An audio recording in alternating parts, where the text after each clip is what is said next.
अरे क्यों बा हो? हाँ बोला। अभी मजा आएगा ना भिड़ो। अरे भैंसिए तो हर बिकाए उकाए हाँ कितने के बेचबू? 80,000 के। तब कुछ बतावा अपने भैंसिया के बारे में। का बतावे खो भाई सौ इंटरव्यू थोड़ो करे बा जोन तो हम बताई। हट तोर भैंस ना खरीदे लायक हो। जा कि बेचते रुको बा। जरा, सबर करो। गाड़ी में भसोटे ना बा चला है भैंस खरीदे। का भा बेटी?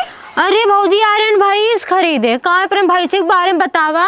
तब का बताऊ? का बताई भैंस हो का भैंसी इंटरव्यू करे होगा कितना नंबर आया बाटे जो उन्होंने बताई। भैंसी बारे में बेटी झूठ पूरा बोल जाता है। अब क्यों आवे तो कह दे अगले बियाना हमार भैंस बिया रहे 20 लीटर दूध देते रहे। हाँ और हमार भैंस 8 महीना गाभिन है के दूध तो लगाई देखे ना कितना दूध देता है। हाँ भौजी और कह देवा करा ना जितना बच्चा देता कुल पड़िए देत है और जितना हमरे दुआरे कुल पड़िया है ना कुल वही जायड़ है वही बच्चा।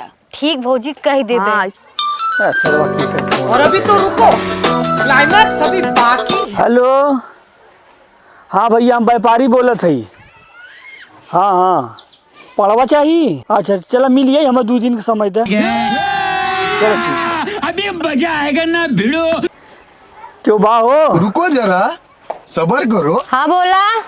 यही पड़ूगा तुम्हारी बिछाई। हाँ भैया ले ला पहले बियाना में ना 20 लीटर दूध दे रहा। 1 नंबर के पड़वा है।